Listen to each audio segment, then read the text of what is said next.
예, 감사합니다. 오늘은 이 힘없고 험난한 절망과 좌절과 어려움이 많은 세상에서 하나님의 말씀을 의지해서 살아가자고 하는 제목으로 말씀드리겠습니다.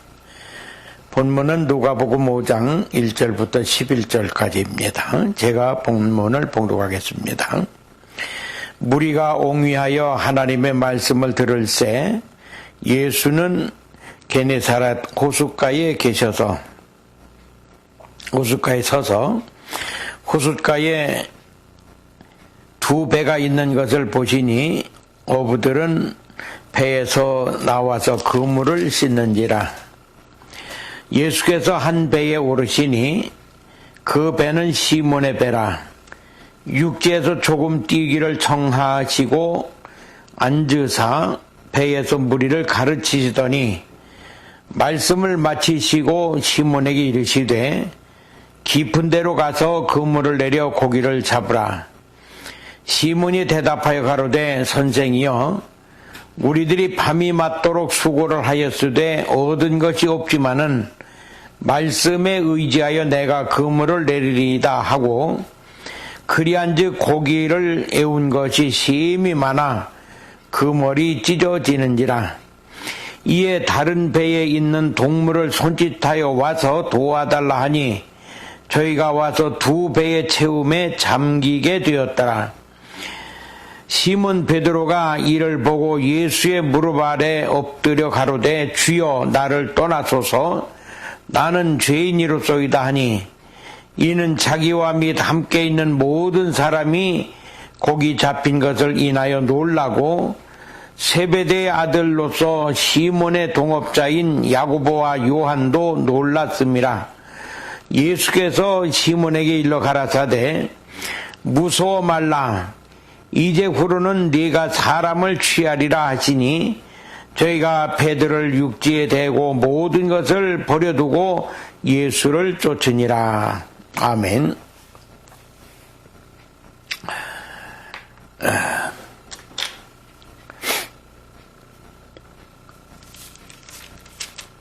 어부들의 삶이라고 하는 것은 대단히 힘듭니다. 밤새도록 그물을 내렸다가 다시 올리고 또 내렸다가 올리고, 그래서 수확이 좋으면은 거기에 대한 기쁨 때문에 피곤함과 힘든 것을 이길 수가 있는데 고기가 잡히지 않을 때는 더 낙심되고 더 절망되고 더 피곤해집니다. 제가 여수 지방에서 목회를 할 때에 우리 교인 집사님 중에 배를 가지고 밤에 고기를 잡으러 가는 분이 있어서 호기심이 생겨서 저도 따라갔습니다. 가서 밤새도록 그물질을 하고 하는데 저는 피곤해서 견딜 수가 없었는데 그분들은 그래도 그물 올릴 때마다 고기들이 잡혀오는 그 올라오는 것을 보고서 위로를 받고 힘을 얻고 아침에 돌아왔습니다.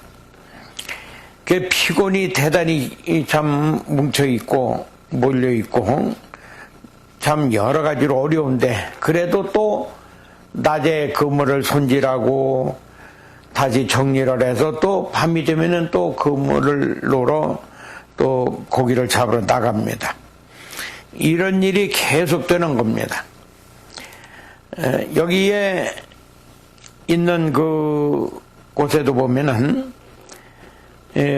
시몬이라고 하는 사람과 그의 동역자들이 고기를 잡는데 하필이면 이제 아침이 돼가지고 새벽녘 아침이 돼서 배를 부두에다 대고 그물을 손질을 하고 있는 겁니다. 그런데 사람들이 모여드는데 보니까 예수님이 말씀을 전하시니까 사람들이 막 말씀을 들으려고 많이 모여듭니다. 그래서 좀 좋은 곳을 찾아서 말씀을 전하시려고 어느 배에 올라갔는데 바로 그게 시몬의 배였다. 근데 그 시몬과 그 동업자들은 밤새도록 고기를 잡는데 하나도 잡지 못해서 그물만 가져와서 손질을 하는데 찢어지기도 하고 진흙, 뻘에 더러워지기도 하고 이런 것들을 다 일일이 씻어내고 쓸데없는 것들이 걸린 것은 다 뜯어내고 찢어진 그물은 기꺼이 손질을 하고 있는데 알지도 못하는 분이 배에 딱 타셔서 하는 말이 배 좀 조금 띄워달라고 요청을 합니다. 보통 어부들 같으면은 우리가 지금 밤새도록 일하고 와서 힘들고 어려운데 빨리 손질하고 들어가서 좀 잠 좀 자고 쉬어야 되는데 왜 남의 허락도 없이 내 배 탔습니까? 하고 뭐라고 할 수도 있고 띄우기는 어디를 띄웁니까? 하고서 거절할 수도 있습니다. 아주 농부 어부들에게는 대단히 피곤한 시간이고 힘든 시간입니다. 그런데 그때 예수님이 거기 찾아와서 그 배에 타신 겁니다. 오늘 우리가 인생을 살다 보면은 힘들고 어렵고 낙심되고 좌절하고 절망에 빠지고 실패와 실패를 거듭하고 밤새도록 어부의 일을 해도 아무것도 못 잡듯이 애쓰고 수고하고 온갖 노력을 다해도 아무 소득도 없이 힘만 들고 어렵고 낙심하고 좌절할 수밖에 없는 그런 상황에 부딪힐 때도 많습니다. 그런데 그때 바로 예수님이 찾아오신 겁니다. 다른 배는 그만두고 바로 시몬의 배에 예수님이 타셨습니다. 오늘 우리가 힘들고 어려울 때에 주님이 찾아오신다는 것은 대단히 기쁜 일이고 축복된 일입니다. 제가 고교 시절에 꿈을 꿨는데 예수님이 집집마다 다니시면서 축복하신다는 거예요. 그래서 우리 집 앞에도 막 지나가시길래 쫓아나가서 문을 열고 예수님 우리 집에도 오셔서 복을 빌어주세요 그랬더니 너희 집에는 내가 들어갈 수가 없다 그래요. 왜 못 들어오십니까? 그랬더니 너희 아버지가 날마다 그냥 불평하고 원망하고 짜증내고 아주 집안을 괴롭게 만들고 시끄럽게 하고 그러니 거기 내가 어찌 들어가서 복을 주겠느냐. 그래서 너희 집엔 들어갈 수 없다 하고서 저희 집 대문 앞을 지나는데 참 꿈에도 무지무지하게 서운했습니다. 너무너무 서운했습니다. 그래서 꿈을 깼는데 근데 여기 예수님에게는 이거 시몬에게는 정말 밤새도록 수고해도 아무것도 얻은 것이 없는 그 실패된 현장에 예수님이 찾아오신 겁니다.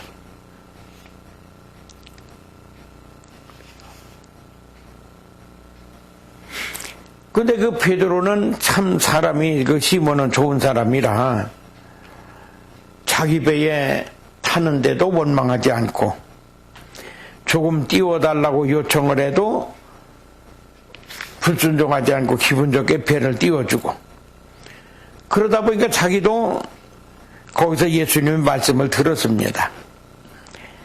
말씀을 전하는데 아마 시간이 걸리기도 했겠지만 투덜거리지도 않았습니다. 현대교인들은 20분 시간 탁 재가지고 20분 넘으면 설교가 길다고 하고 또 20분이 좀 안 되면 짧다고 그러고 이렇게 온갖 불평들이 많습니다. 그런데 베드로는 예수님의 말씀을 다 전할 때까지 거기서 예수님의 말씀을 다 들었습니다. 그 들으면서 은혜를 받고 은혜를 받으면서 믿음이 생기고 야 저분이 하시는 말씀이라면 순종해야 되겠다고 하는 그런 확신이 생겼습니다. 그래서 시몬에게 예수님이 말씀하시기를 깊은 데로 가서 그물을 내려 고기를 잡으라고 할 때 순종할 수가 있었던 겁니다. 밤새도록 내가 아무것도 잡지 못했지만은 말씀에 의지해서 내가 그물을 내리겠습니다. 그랬습니다.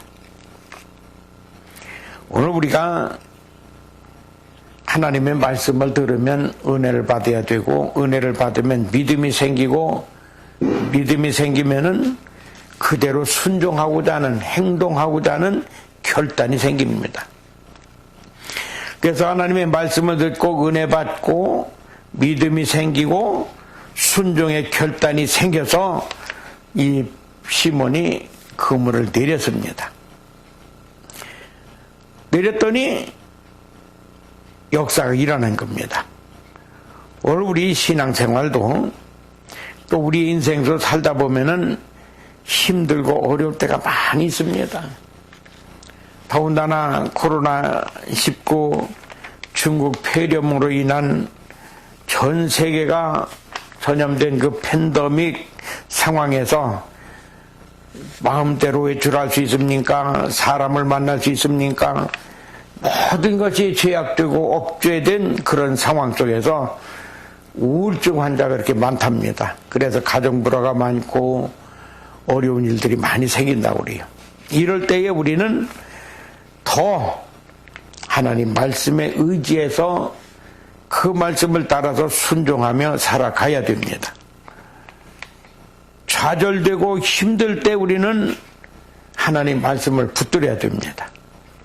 절망에 빠졌을 때에 우리는 더 하나님 말씀을 의지하고 살아가야 됩니다.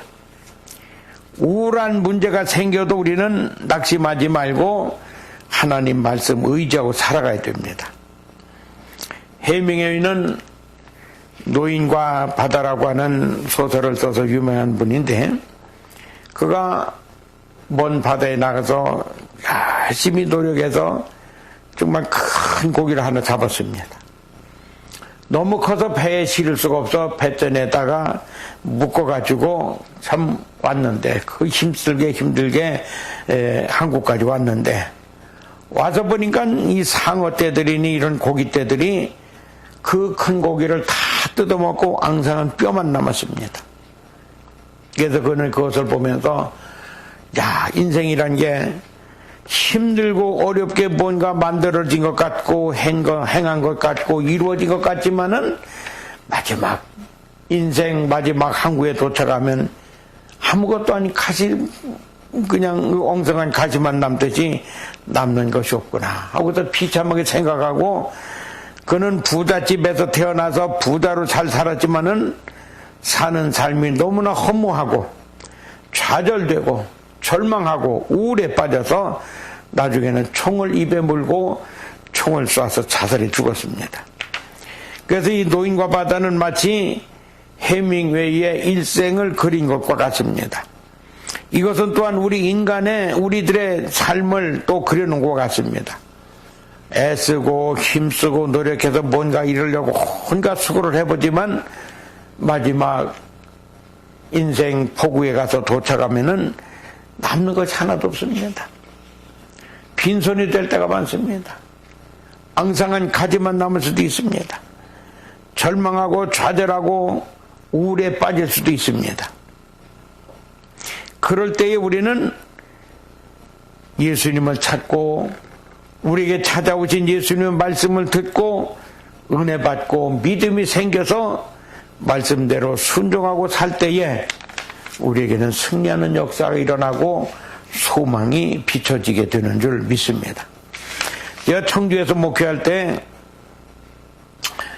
우리 교회 앞에 한 정육점이 있었는데, 그 정육점 여자 주인이 젊은 분인데 상당히 뭔가 그 마음의 허전함을 느끼고 허무함을 느끼고 평안함이 없어요. 마음이 텅 빈 것 같아. 그래서 물어봤습니다. 그랬더니 자기는 뭔지 모르게 마음이 텅 비고 허전해서 사는 게 허무하다 이거예요. 이 텅 빈 마음을 어떻게 할 수가 없다는 거예요. 그래서 제가 전도를 했습니다. 그 텅 빈 마음에는 예수님의 사랑이 들어가야 그 텅 빈 마음이 평안해지고 행복으로 가득 찰 수가 있습니다. 다음 주부터 교회에 나와서 예수님 믿으세요. 그랬더니 그분이 고등학교 때는 미션 스쿨에 다니고 해서 어느 정도 신앙 지식이 있어가지고 그래야 되겠다. 그 다음부터 교회 나와서 신앙생활 잘하면서 행복을 찾고 평안함을 찾고 마음이 든든하고 기쁨이 찬 그런 삶을 살았습니다. 파스칼은 하나님은 철학자의 하나님이 아닙니다.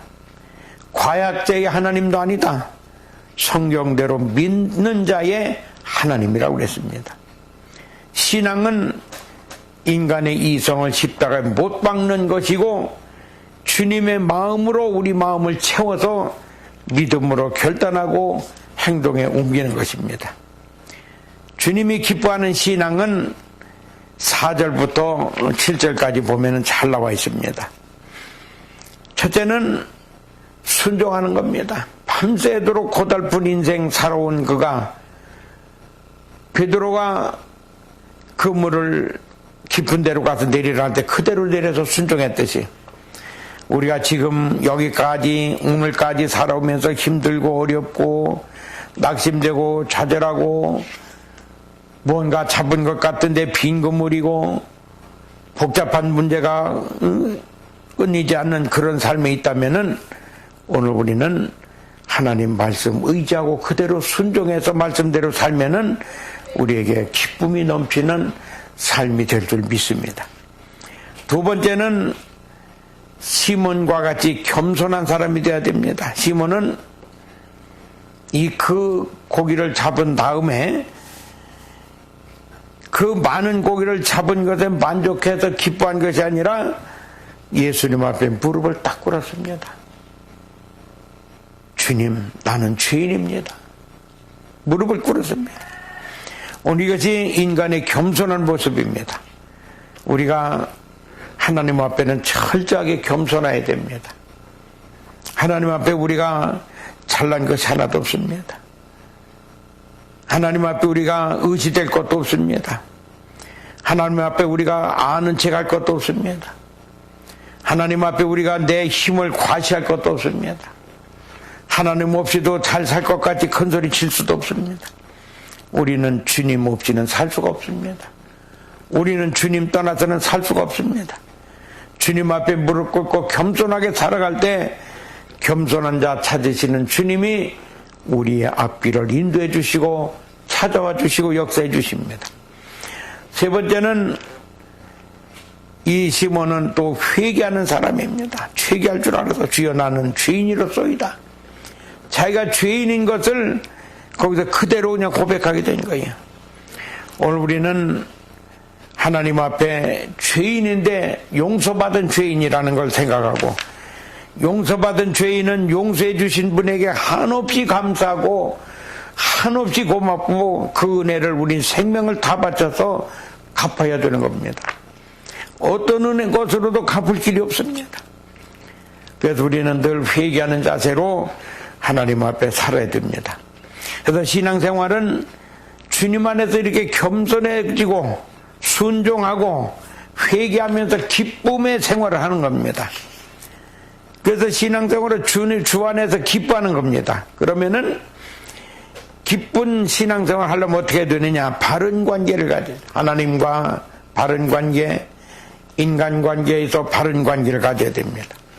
하나님 앞에는 우리가 늘 겸손함으로 바른 관계를 갖고 이웃과는 늘 관용과 사랑으로 바른 관계를 갖고 바른 기도를 해야 됩니다. 바른 생각을 가져야 됩니다. 또 바르게 행할 수 있어야 됩니다. 그래야 기쁨의 신앙생활을 할 수 있고 주님이 기뻐하는 성도가 될 수 있습니다. 그러므로 말씀에 의지하여 한 걸음 한 걸음 하루하루 이렇게 주 안에서 기쁘게 살아가야 이 어려움도 잘 이겨나갈 수가 있고 우리의 여생도 이겨나갈 수가 있습니다. 날마다 주 안에서 순종하며 기쁘게 살아갑시다. 신앙의 사람 기쁨은 항상 하나님이 항상 나와 함께 계시다고 하는 것을 의심 없이 믿을 때에 기쁨이 오게 되는 겁니다. 주님이 나와 함께 계시지 않는다고 생각하면 그때부터 불안하고 그때부터 염려되고 그때부터 걱정이 됩니다. 이제 우리는 하나님은 나와 항상 함께 계시다. 그래서 시편에서 다윗은 여호와는 나의 목자지 내가 부족함이 없으리로다.